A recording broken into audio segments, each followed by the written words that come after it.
여호와는 나의 목자시니 내게 부족함이 없으리로다.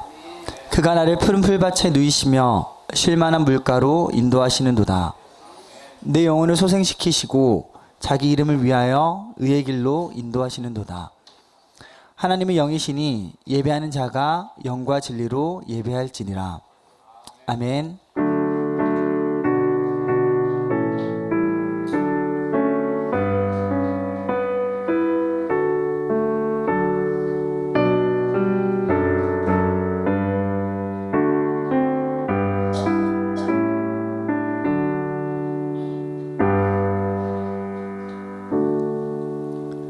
다 같이 사도신경으로 우리의 신앙을 함께 고백하시겠습니다.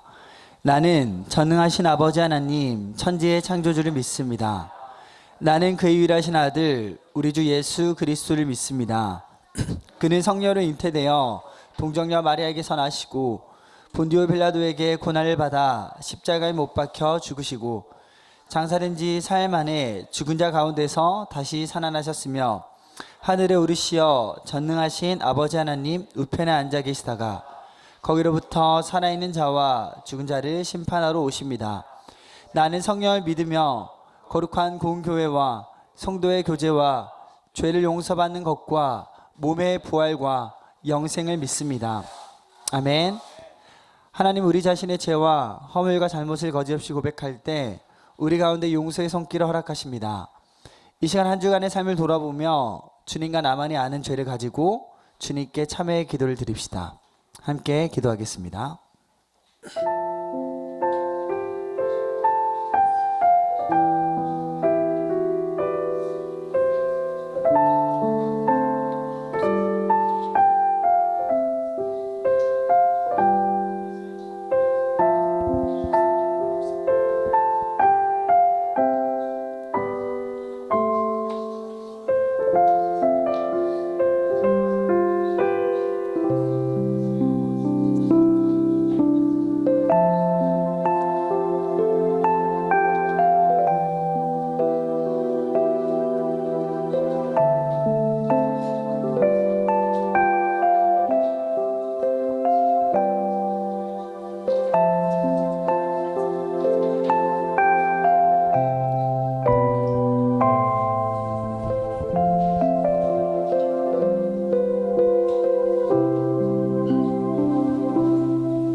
여호와는 마음이 상한 자를 가까이 하시고 충심으로 통회하는 자를 구원하시는도다.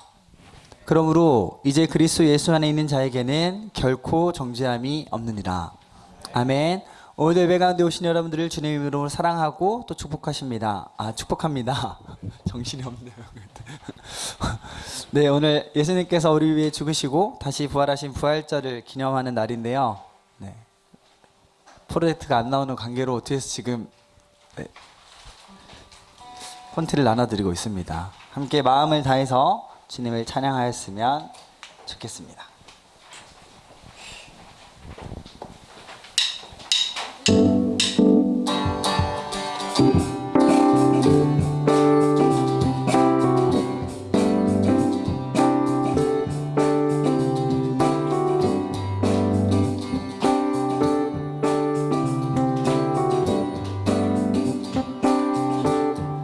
주의 이름 높이며 주의 이름 높이며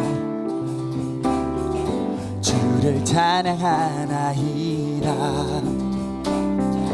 나를 구하러 오신 주를 기뻐하나이다.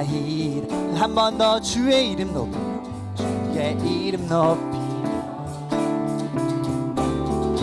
주를 찬양하나이다. 구하러 오신 주를 기뻐하고 다시 한번 찬양할까요? 주의 이름 높이며 주의 이름 높이며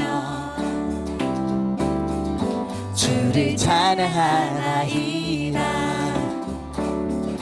나를 구하러 오신 주를 기뻐하나이다. 하늘 영광 버리고 이 땅 위에 십자가를 지시고 죄 사했네. 무덤에서 일어나 하늘로 올리셨네. 주의 이름 높이리. 우리 다시 한번 박수 치며 찬양할까요?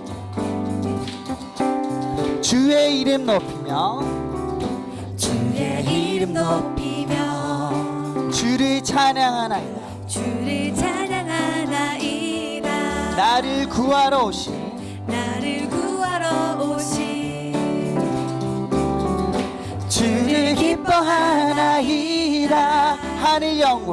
하늘 영광 버리고 이 땅 위에 십자가를 지시고 죄 사했네.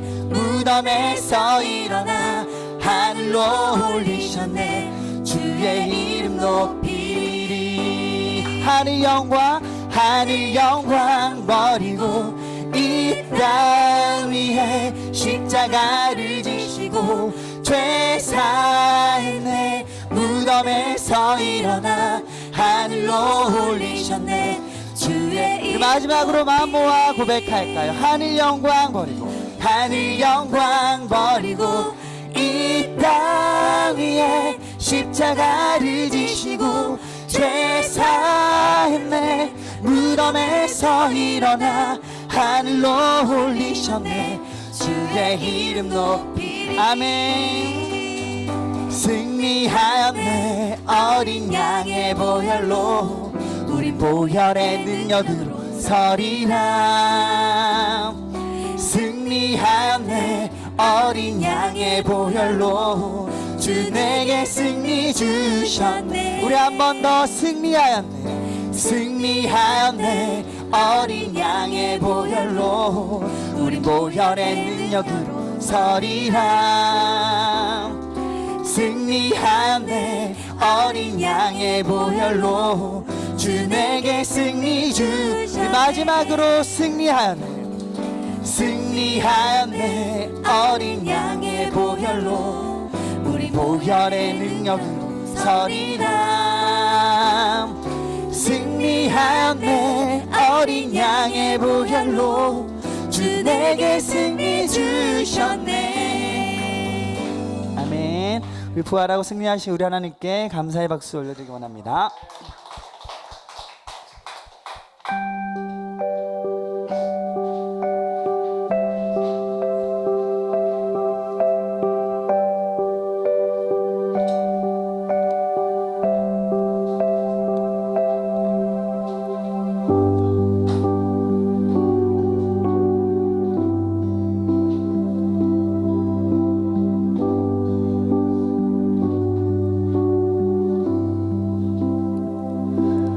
온 땅의 주인 되신 주님이 내 이름 아시며 상한 맘 돌보네. 어둠을 밝히시는 새벽별 방황하는 내 맘 주의 길 비추시네. 나로 인함이 아닌 주가 행하신 일로 나의 행함이 아닌 오직 주에 인하여 나는 오늘 피었다 지는 이름 없는 꽃과 같네. 바다에 있는 파도 안개와 같지만 주는 나를 붙드시고 부르짖음 들으시며 날 귀하다 하시네.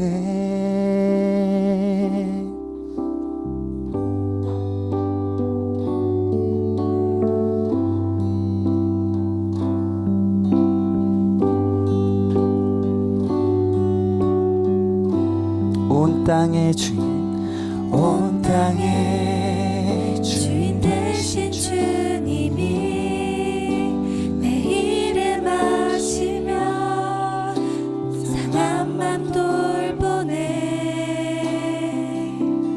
어둠을 밝히시는 새벽별 방황하는 내 맘 주의 길 비추시네 나로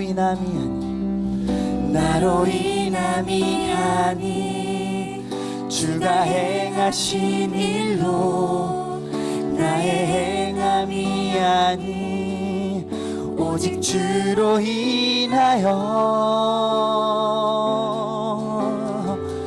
나는 오늘 피었다 지는 이름 없는 꽃과 같네 바다에 있는 파도 안개와 같지만 주는 나를 붙드시고 부르짖음 들으시며 날 위하다 하시네 나는 오늘 피었다 지는 이름 없는 꽃과 같네 바다에 있는 파도 안개와 같지만 주는 나를 붙드시고 부르짖음 들으시며 날 귀하다 하시네 다시 한번 나는 오늘 피었다 지는 이름 없는 꽃과 같네 바다에 있는 파도 안개와 같지만 주는 나를 붙드시며 부르짖음 들으시며 날 귀하다 우리 마지막으로 함께 고백할까요? 나는 오늘 피었다 지는 이름 없는 꽃과 같네 바다에 있는 파도 안개와 같지만 주는 나를 붙드시고 부르짖음 들으시며 날 귀하다 하시네 나 오직 주의 것 나 오직 주의 것 나 오직 주의 것 나 오직 주의 것 나 오직 주의 것 나 오직 주의 것 나 오직 주의 것 다시 한번 나 오직 주의 것 나 오직 주의 것 나 오직 주의 것 나 오직 주의 것 나 오직 주의 것 우리 목소리로만 나 오직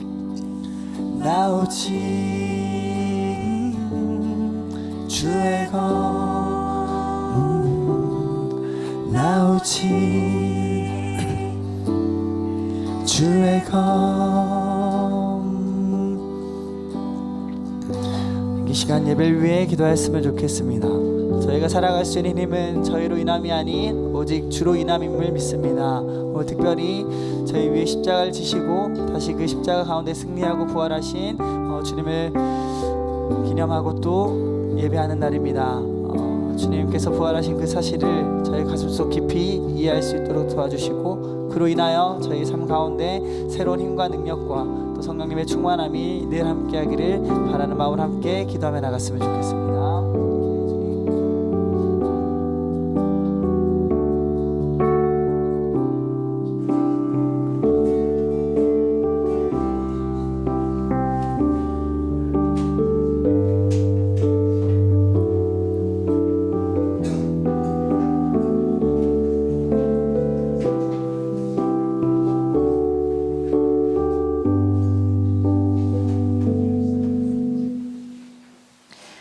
찬송하리로다. 우리 주 예수 그리스도의 아버지 하나님이 그 많으신 긍휼대로 예수 그리스도를 죽은 자 가운데서 부활하게 하심으로 말미암아 우리를 거듭나게 하사 산 소망이 있게 하시며 베드로전서 1장 3절 말씀.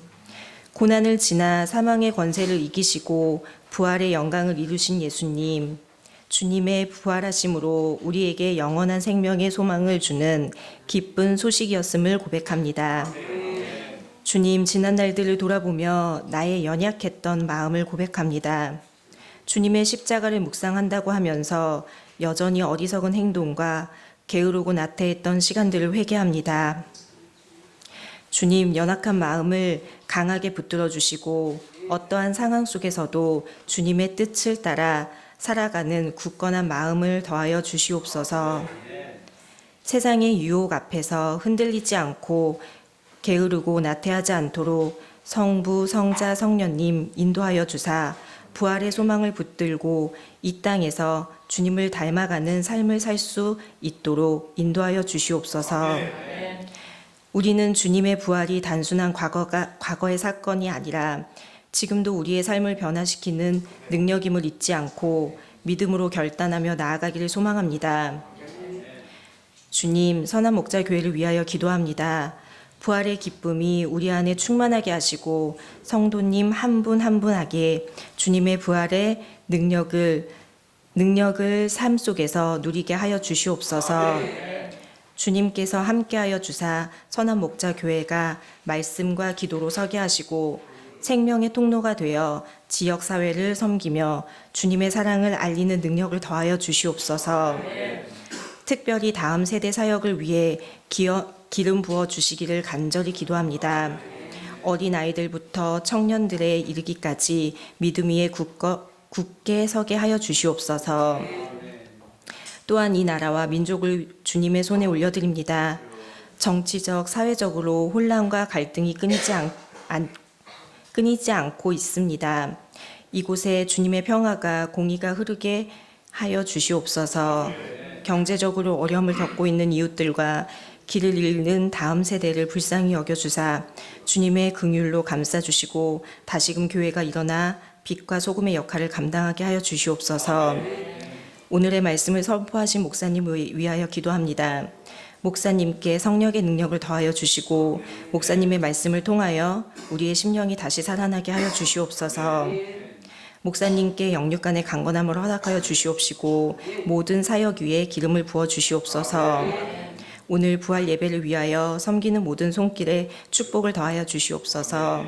찬양으로 영광 돌리는 찬양팀과 특별 찬양, 사랑으로 성도님을 섬기는 장로님, 권사님, 전도사님, 사모님, 교회를 위해 헌신하는 집사님들과 보이지 않는 곳에서 헌신해 주시는 주방봉사, 헌금위원봉사, 주차봉사, 청소봉사 모든 손길에 감사한 마음을 기도합니다. 주님의 풍성한 은혜를 부어주시옵소서. 또한 몸이 아픈 가운데에도 주님의 성전으로 발걸음하신 성도님에게도 영육간의 강건함을 더하여 주시옵소서.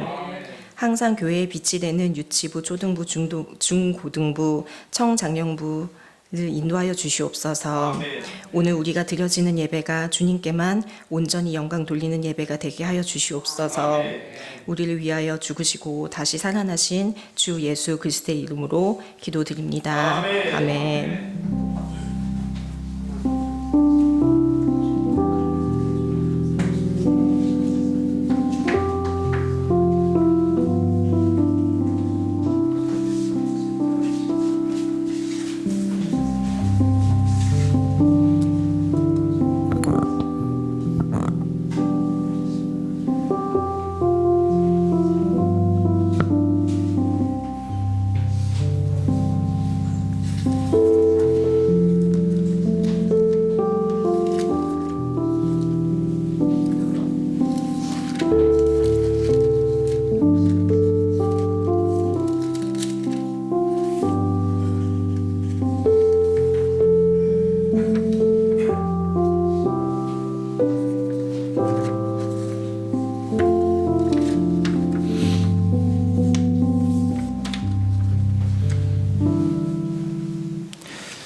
하나님께서 우리에게 주시는 말씀은 누가복음 24장 13절에서 35절까지 말씀입니다. 누가복음 24장 13절에서 35절 신약성경 140쪽에 있습니다.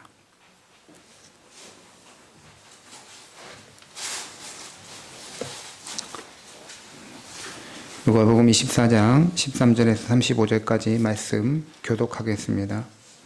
그날에 그들 중 둘이 예루살렘에서 25리 되는 엠마오라 하는 마을로 가면서 그들이 서로 이야기하며 문의할 때 예수께서 가까이 이르러 그들과 동행하시나 예수께서 이르시되 너희가 길 가면서 서로 주고받고 하는 이야기가 무엇이냐 하시니 두 사람이 슬픈 빛을 띠고 머물러 서더라.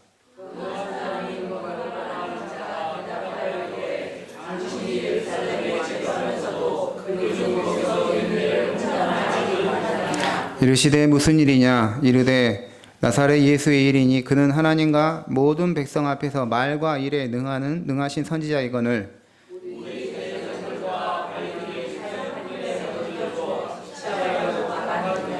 우리는 이 사람이 이스라엘을 속량할 자라고 바랐노라. 이뿐 아니라 이 일이 일어난 지가 사흘째요.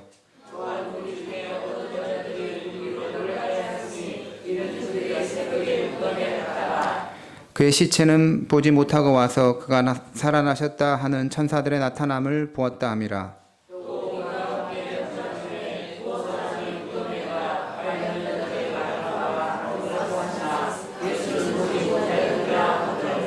이르시되 미련하고 선지자들이 말한 모든 것을 마음에 더디 믿는 자들이여.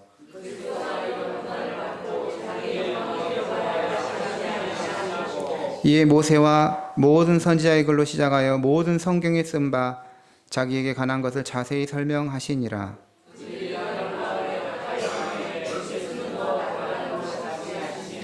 그들이 강권하여 이르되 우리와 함께 유하사이다. 때가 저물어가고 날이 이미 기울었나이다 하니 이에 그들과 함께 유하로 들어가시니라.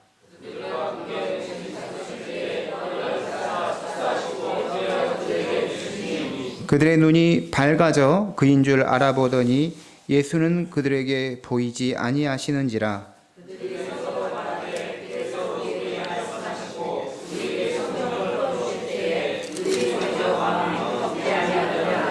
곧 그때로 일어나 예루살렘에 돌아가 보니 11 제자 및 그들과 함께한 자들이 모여 있어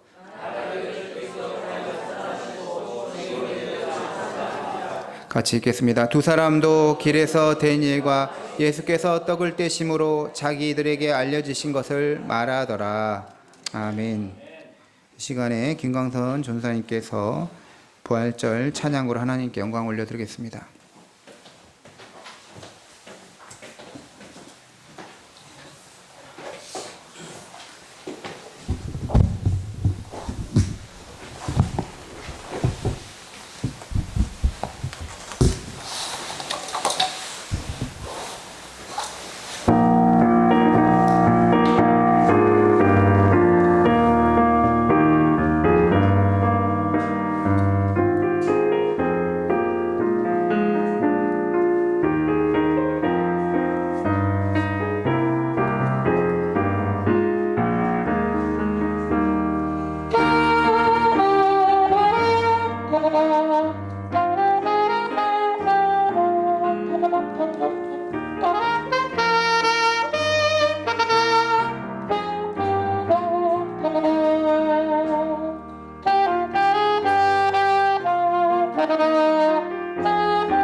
세상 권세 모두 이기시는데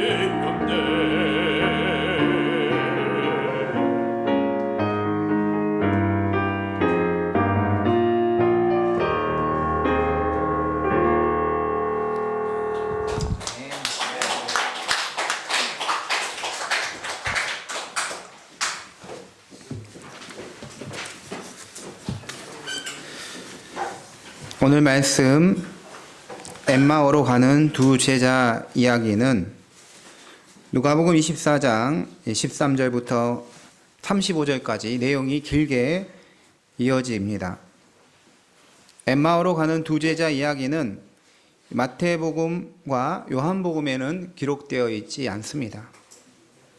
마가복음 경우에는 16장 12, 13절 단 두 절로 짧게 기록하고 있습니다. 누가복음만 이 이야기를 길게 기록하고 상당히 중요한 말씀으로 두고 있습니다.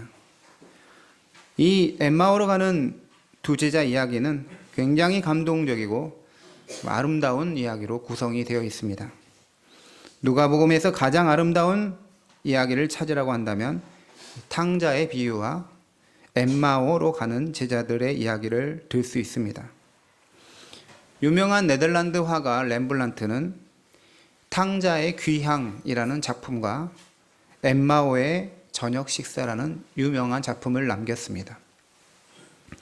예수님께서 십자가에서 죽으시고 부활하신 후에 제자들에게 나타나신 여러 복음서의 증언 중에 엠마오로 가는 제자들의 이야기는 너무나 아름답고 감동적인 그리스도의 부활하심을 증거하는 하나님 말씀이라고 할 수가 있습니다.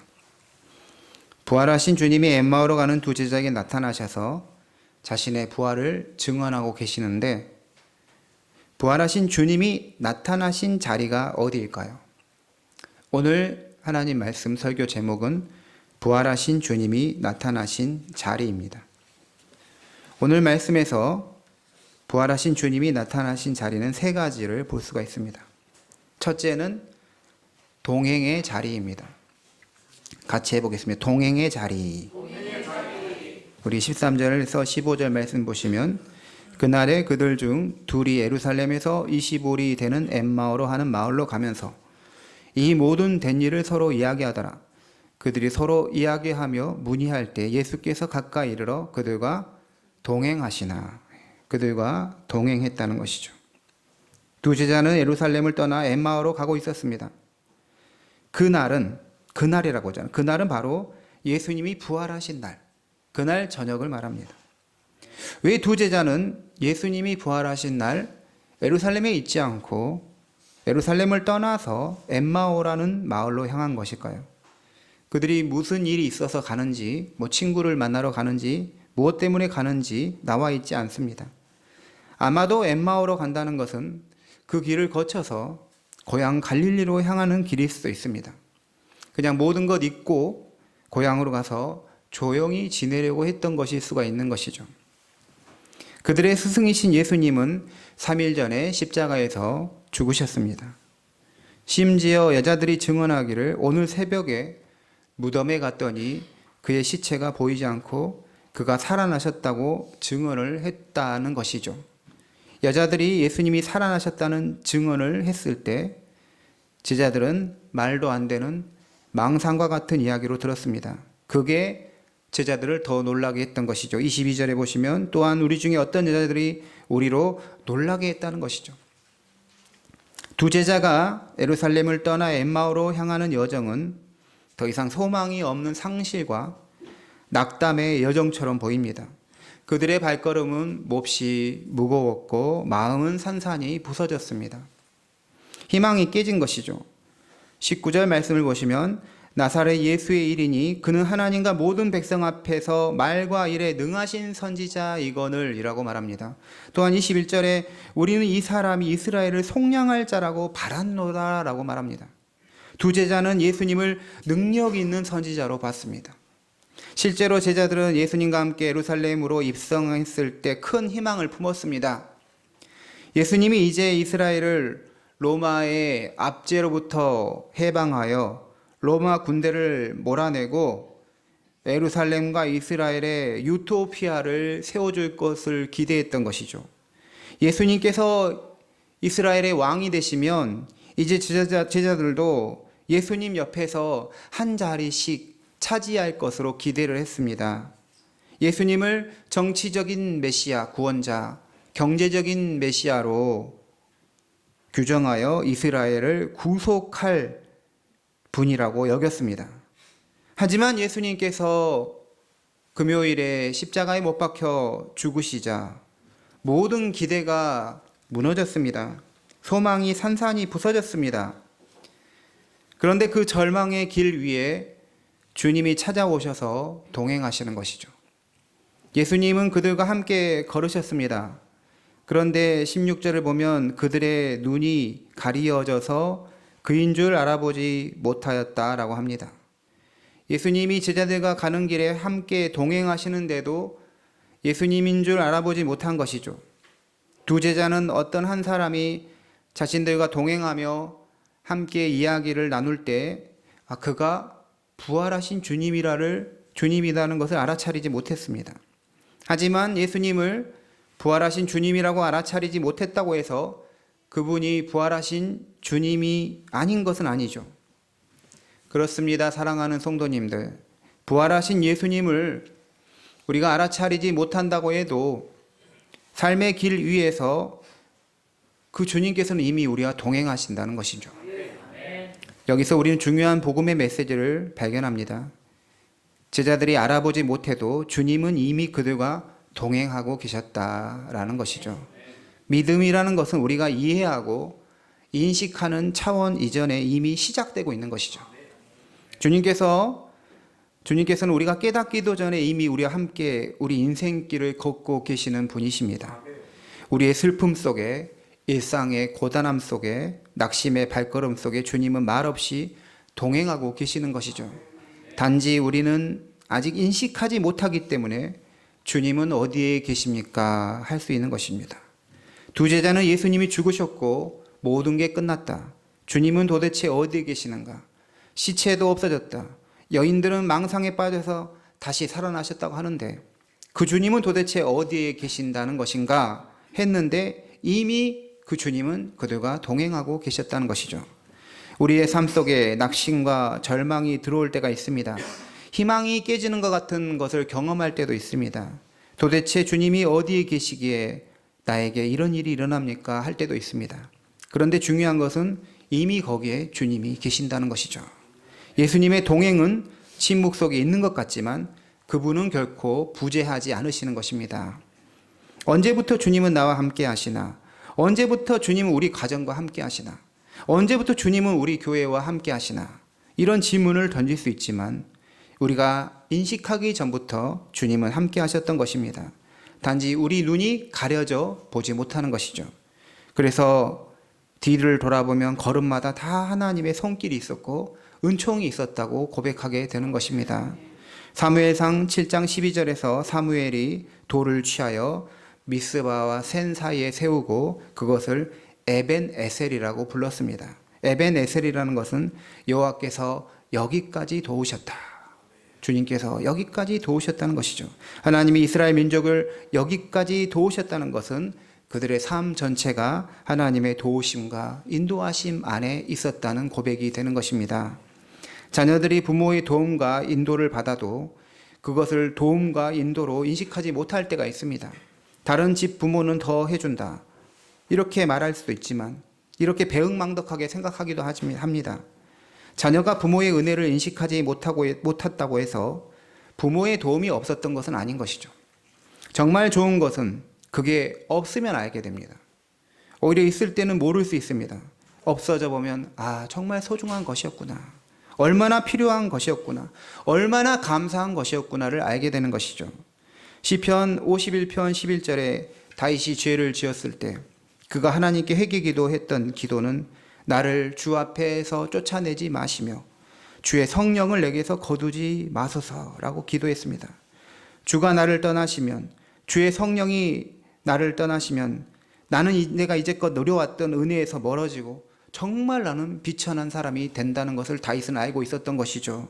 다윗은 그의 죄 때문에 하나님이 그를 떠나서 하나님의 인도하심과 도움심이 없다는 것을 가장 두려워했던 것입니다. 부활의 주님이 어디에 계십니까? 우리 주님이 부활하셨다는 것을 우리는 어떻게 알 수 있습니까? 우리와 동행하시는 자리에 주님이 계시는 것입니다. 우리 삶에 동행하심으로써 우리 주님을 부활의 주님으로 만나게 되는 것이죠. 둘째는 말씀의 자리입니다. 같이 해보겠습니다. 말씀의 자리. 두 제자는 그들과 함께 동행하는 사람을 부활하신 주님으로 인식하지 못했습니다. 부활의 주님이 말을 걸자 제자들은 자기들이 하고 싶은 말만 했습니다. 자신들의 생각을 말했어요. 우리가 18절부터 24절까지 이 말씀은 두 제자들이 그들의 말을 하고 있습니다. 자기들의 수준으로 그들에게 닥친 상황을 이해하고 해석하는 말씀입니다. 이게 대부분의 초보적인 믿음의 수준인 것이죠. 배웠던 것, 알고 있던 것, 경험했던 것, 그냥 말하는 수준입니다. 그런데 여기에는 자신의 잘못된 생각, 잘못된 판단, 편견이 끼어들 수가 있는 것이죠. 제자들이 부활하신 주님에게 했던 말들은 어떻게 보면 논리정연했습니다. 맞는 말 같아요. 하지만 중요한 것은 말씀이 그들의 이해와 기대 안에 갇혀 있었다는 것이죠. 말씀을 자기 수준에 가다 놓은 것입니다. 우리가 원하는 것, 기대하는 것을 고집하고 그것을 우선시하면 하나님의 말씀이 말하는 바를 붙잡을 수가 없는 것입니다. 나의 기도, 나의 생각, 나의 신앙은 자기 안에 갇혀 있는 것을 표출하는 것이 아니라 말씀으로 늘 점검을 받고 조율이 되어야 하는 것입니다. 24절까지는 제자들이 하고 싶은 말을 했다면 25절부터는 부활하신 예수님이 말씀하기 시작합니다. 이르시되 미련하고 선지자들이 말한 모든 것을 마음에 더듬 믿는 자들이여 그리스도가 이런 고난을 받고 자기의 영광에 들어가야 할 것이 아니냐 하시고 이에 모세와 모든 선지자의 글로 시작하여 모든 성경에 쓴 바 자기에 관한 것을 자세히 설명하시니라 이렇게 말합니다. 주님께서는 낙심한 제자들의 눈을 열어주시기 위해서 성경 전체를 풀어주십니다. 성경 전체를 예수님의 십자가의 구원 사역으로 또 부활의 사역으로 풀어주시는 것이죠. 그때 제자들에게 말씀이 열리기 시작했습니다. 말씀이 들리기 시작했어요. 말씀이 깨달아지기 시작했습니다. 그러면서 제자들의 마음도 뜨거워졌습니다. 32절 말씀을 보시면 그들이 서로 말하되 길에서 우리에게 말씀하시고 우리에게 성경을 풀어주실 때 우리 속에서 마음이 뜨겁지 아니하더냐. 부활의 주님은 말씀을 듣고 깨달아가는 자리, 곧 말씀의 자리에 나타나신 것입니다. 하나님 말씀이 들리고 풀어질 때 마음이 뜨거워지고 믿음의 불씨가 살아나는 거예요. 가장 큰 은혜는 말씀에서 은혜를 받는 것입니다. 말씀이 내 영혼을 부딪힐 때 마음이 뜨거워지고 열정이 생기고 새로운 마음이 생기는 것입니다. 말씀의 자리는 부활하신 주님이 자신을 열어 보이시는 계시의 자리인 것이죠. 주님이 하시는 말씀을 들을 때 믿음이 회복되고 소망이 되살아나는 것입니다. 오늘날도 많은 그리스도인이 자신의 판단이나 감정 속에 갇혀서 현실을 바라보며 낙심합니다. 주님은 계시지 않는 것 같고 아니면 멀리 계시는 것 같고 상황은 풀리지 않는 것 같습니다. 하지만 그때야말로 주님이 말씀을 통해 자신을 드러내시는 때라는 사실인 것이죠. 엠마오로 향하는 길에서 주님이 먼저 다가오셔서 말씀을 건네해 주셨습니다. 성경을 풀어주실 때 그 말씀 속에서 다시 주님을 만날 수 있었습니다. 동행의 자리에도 이미 주님은 계셨지만 말씀의 자리는 우리 마음을 뜨겁게 하며 말씀으로 감동을 주시며 우리와 더욱 함께 하시는 것이 됩니다. 성경을 펴는 자리, 설교 말씀을 듣는 자리, 말씀을 묵상하는 자리, 말씀을 배우는 자리, 말씀을 배우고 나누는 자리, 그 자리에 부활하신 주님이 지금도 계시는 것이죠. 부활하신 주님이 우리와 함께 하시는 것을 알고 그 함께 하심을 누리려면 성도는 말씀을 가까이 해야 합니다. 말씀의 자리를 우리를 거기에 묶어두어야 되는 거예요. 말씀을 가까이 하여 말씀의 자리에 계시는 주님을 만나시는 우리 성도님 모두 되시기를 바랍니다. 네, 마지막 세 번째로 떡을 떼는 식탁의 자리입니다. 같이 해보겠습니다. 식탁의 자리. 네. 제자들은 엠마오로 가는 길에 동행하던 사람이 그들에게 성경을 풀어주었죠. 그런데 그날 저녁에 그들이 머무는 숙소에 그 부활하신 주님이 함께 하시고 그들과 함께 떡을 떼어주고 계셨습니다. 어떻게 부활의 주님은 제자들과 그날 저녁에 같이 묵을 수 있었을까요? 예수님이 성경을 풀어주실 때 마음이 감동이 되어서 그분을 낯선 분이지만 그대로 가게 할 수가 없었어요. 29절에서 두 제자는 예수님에게 우리와 함께 머무시자고 제안했습니다. 제자들이 강권하여 말한 거죠. 29절 그들이 강권하여 이르되, 제자들이 강권하여 예수님을 붙들었습니다. 예수님은 그 부탁을 받아들이시고 가고자 하는 길에서 돌이켜서 그들 제자들과 함께 갔던 것이죠. 강권하여 예수님께 머물게 하셨다. 이 강권한다는 것은 그냥 아니면 말고식이 아닌 것이죠. 제자들은 그 기회를 잡은 것입니다. 제자들은 기회를 놓치지 않은 거예요. 저분을 그냥 돌려보낼 수 없다. 붙들어야 한다. 그리고 실제로 제자들의 강권에 의해서 예수님은 함께 그들과 동행하셨어요. 함께 같이 머무르셨습니다. 우리가 믿음을 가지는 것은 전적인 하나님의 은혜이지만 이 믿음이 자라고 역사를 일으키기 위해서는 우리의 결단이 필요해요. 간절함이 필요합니다. 야곱이 야복강에서 하나님과 씨름할 때 당신이 내게 축복하지 아니하시면 가게 하지 아니하겠나이다 했어요. 야곱은 끝까지 하나님을 붙들고 축복을 받아냈습니다. 고린도후서 6장 2절에 보라 지금은 은혜 받을 만한 때요 보라 지금은 구원의 날이로다 라고 합니다. 과거에 어떠했든 우리에게 미래가 불확실하든 현재의 지금 이 순간은 은혜를 받을 때인 것입니다. 우리가 주일에 교회 올 때 주님께 강권함이 있어야 돼요. 간절함이 있어야 돼요.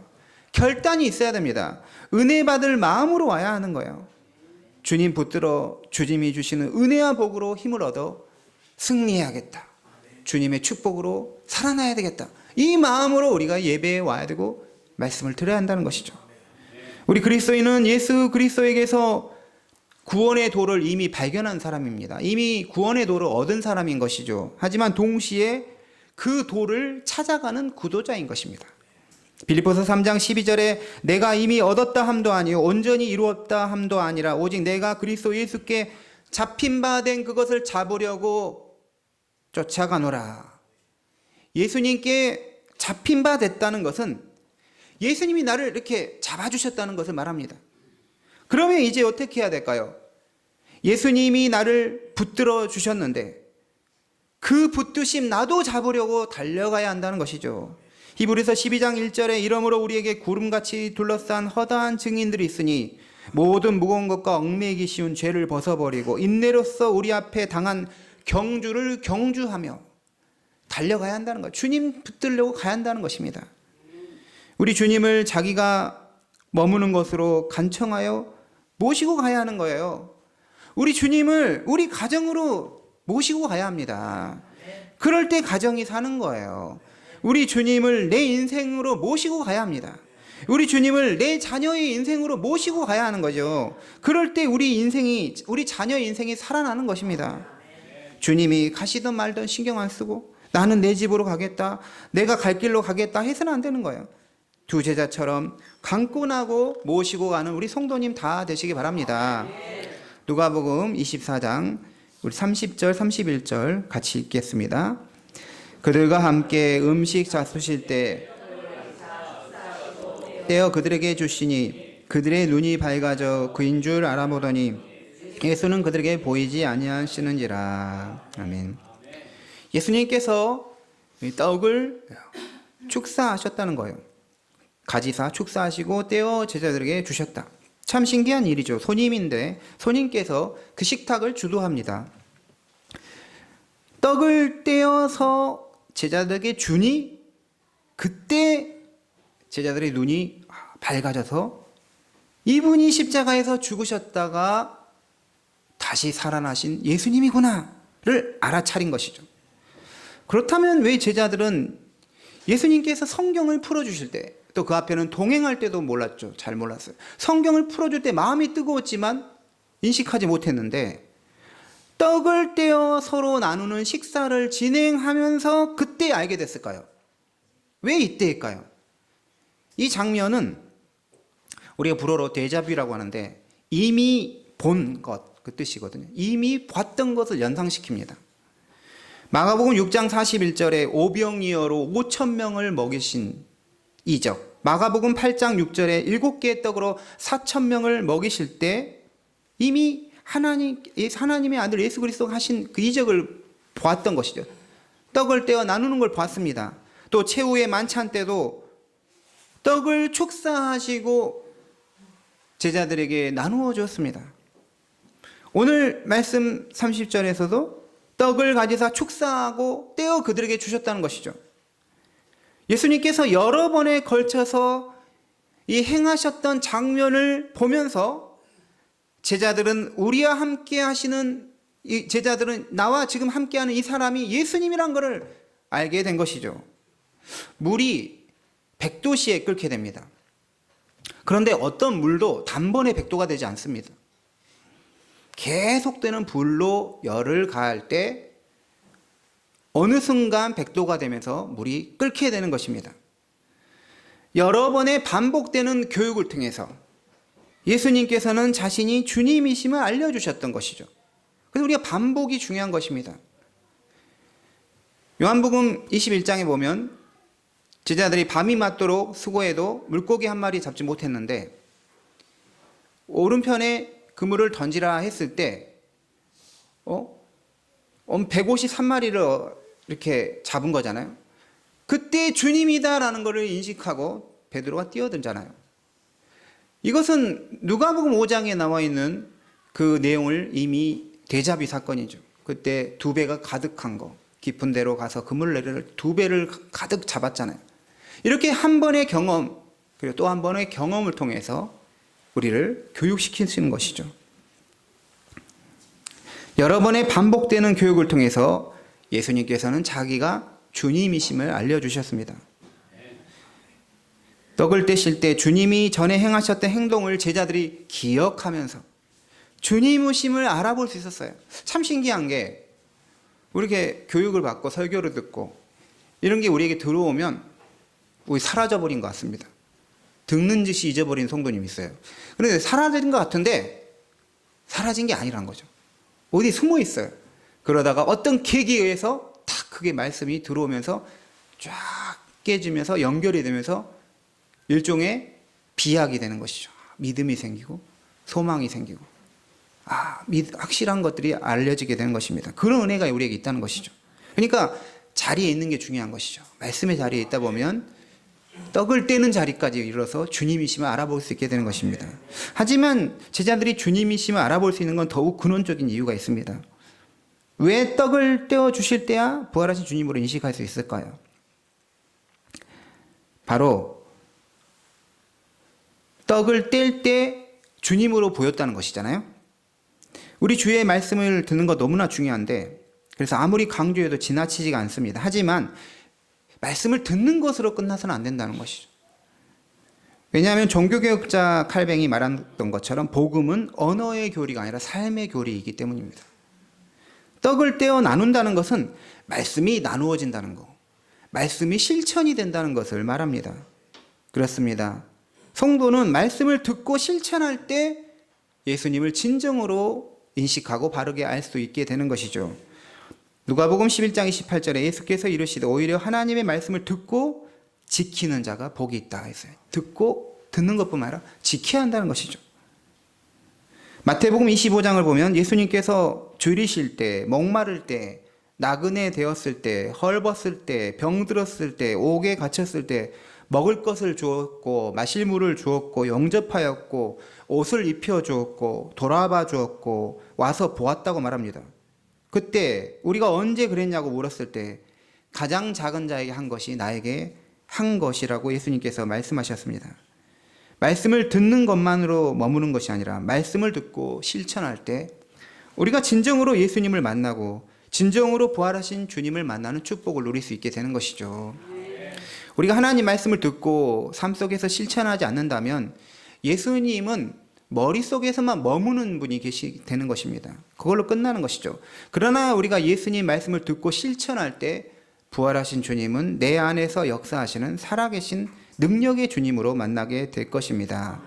내 이웃을 내 몸과 같이 사랑하는 예수님의 말씀을 작은 것에서부터 실천할 때 우리는 우리 곁에 계시는 주님을 보게 되는 지극히 큰 복과 기쁨을 누릴 수 있게 되는 것입니다. 부활하신 주님임을 알아본 것은 이미 본 사건, 이미 제자들에게 교육시켰던 사건, 보여주셨던 사건을 재현하면서 제자들이 그것을 기억하면서 주님을 알아보았을 수 있죠.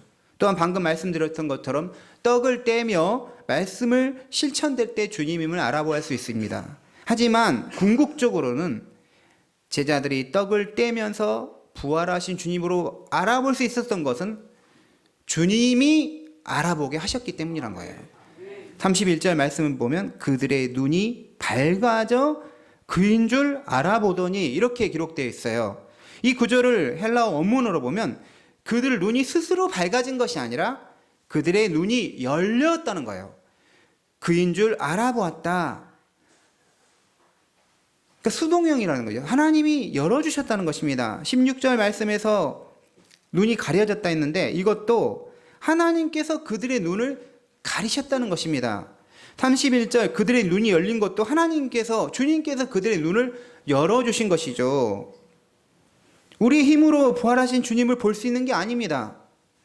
주님께서 우리의 눈을 열어주실 때야 그때 주님을 보고 주님을 만날 수 있는 것이죠. 시편 119편 18절에 내 눈을 열어서 주의 율법에서 놀라운 것을 보게 하소서. 우리의 눈을 열어주셔서 주님의 놀라운 세계를 보게 해달라고 기도를 해야 되는 거죠. 주의 성령이 우리에게 계시의 영을 주었을 때, 주님께서 계시의 영을 줄 때 하나님을 진짜로 알게 된다는 것입니다. 하나님께서 보여주실 때만이 우리가 예수님을, 부활의 주님을 인식하는 세계로 들어갈 수 있는 것이죠. 제자들의 눈이 열려서 예수님을 알아차리는 순간에 놀랍게도 예수님은 사라지셔 버렸습니다. 왜 사라지셨을까요?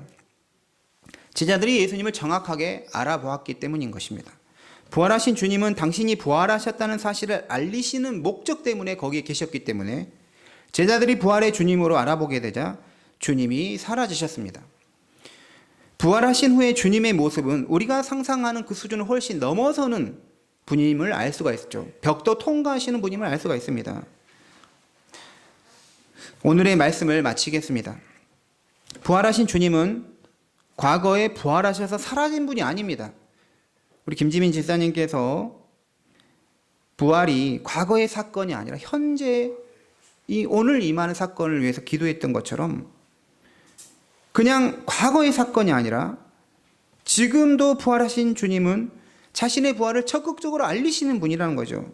과거에서 여인들에게 먼저 알리셨죠. 제일 먼저 여인들에게 알리시고 이렇게 엠마오로 가는 두 제자에게 알리시고 다른 제자들에게도 알리셨고 나중에는 예수님의 동생 야고보에게도 알려주셨고 맨 마지막에는 예수님 믿는 사람 잡아 가두며 핍박하는 바울에게까지 알려주셨습니다.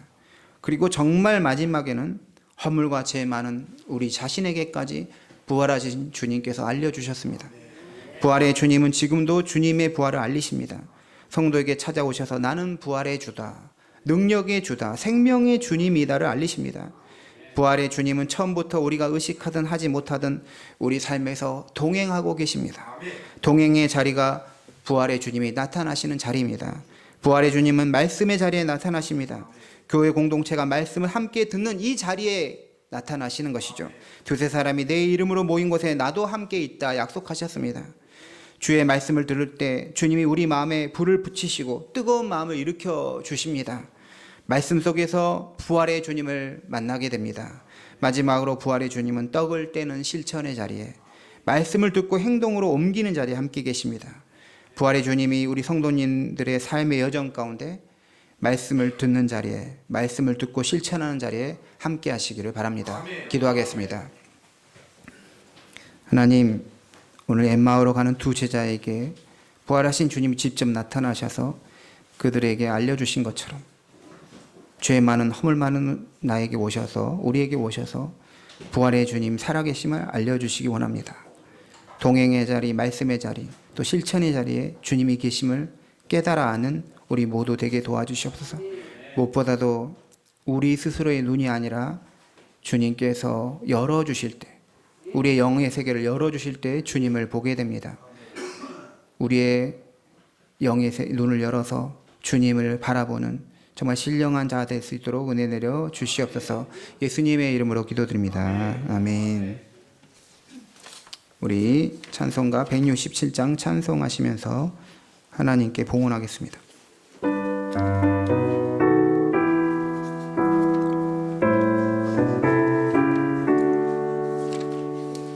167장입니다.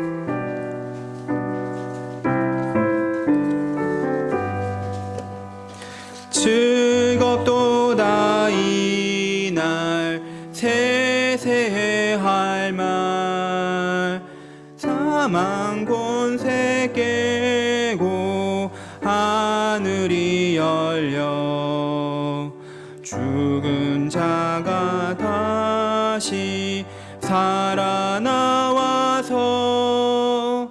생명의 주 예수 찬송하도다. 즐겁도다 이날 세세할 말, 사망 권세 깨고 승리하셨네. 부활하신 주님 나타나시니 천지 만물 모두 새 옷 입었네. 꽃은 만발하고 입이 우거져 승리하신 주를 찬송하도다. 즐겁도다 이날 세세할 말, 사망 권세 깨고 승리하셨네. 일어나서 하겠습니다. 생명의 주 예수 죽음 이기고 무덤 문을 열고 살아나셨네. 주의 말씀대로 이루어져서 사흘 만에 다시 살아나셨네. 즐겁도다 이날 세세할 말, 사망 권세 깨고 승리하셨네. 아멘.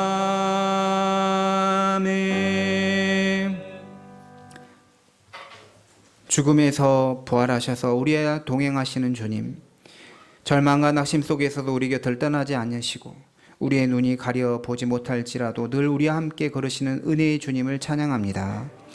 우리의 삶의 자리에 함께 하시는 주님, 우리의 눈물이요 우리의 땀을 주님께 봉헌으로 드립니다.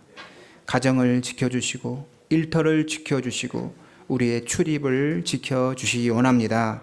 모든 드리는 예물 가운데 그리스도 안에서 풍성하게 체험을 받게 하여 주옵소서. 우리가 드리는 이 예물을 통해 주님께서 교회를 그리스도의 몸으로 온전하게 세우시고 교회를 통해 이 땅을 회복하여 주시기 원합니다. 우리가 드리는 예물을 통해 부활의 주님이 온 세상에 더욱 알려지기 원하며 주의 나라가 더 확장되기를 원합니다. 예수님의 이름으로 봉헌의 기도를 드립니다. 아멘.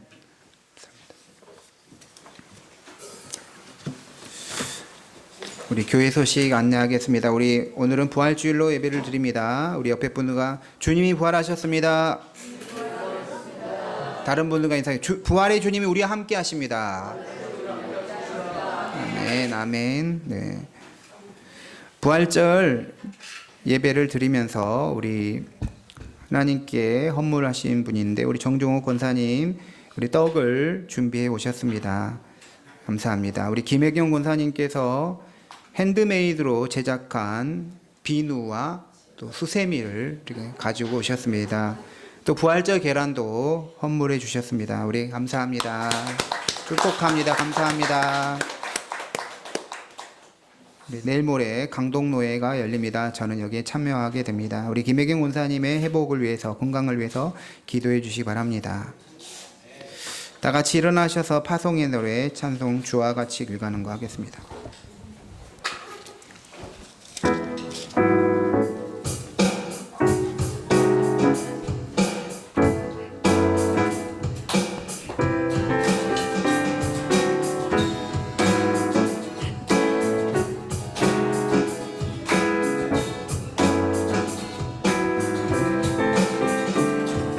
주와 같이 길 가는 것 즐거운 일 아닌가.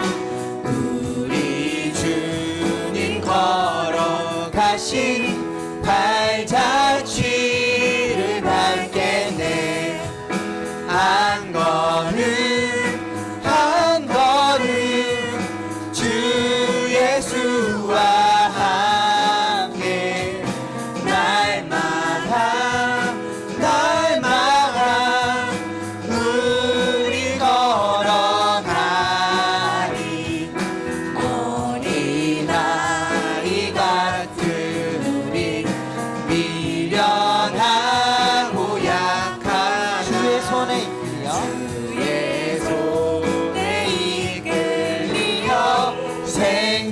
생명길로 가겠네. 한 걸음 한 걸음 주 예수와 함께 날마다 날마다 우리 걸어가. 한 걸음 한 걸음 한 걸음 한 걸음 주 예수와 함께 날마다 날마다 우리 걸어가리. 우리 주 예수 그리스도의 은혜와 하나님 아버지의 크신 사랑과 성령의 교통하심이 동행의 자리, 말씀의 자리, 실천의 자리에 함께 하시는 주님을 만나 능력 있는 그리스도인의 증언을 하는 자 되길 원하는 모든 주의 자녀들 위해 지금부터 영원토록 함께 하시길 축원하옵나이다. 아멘.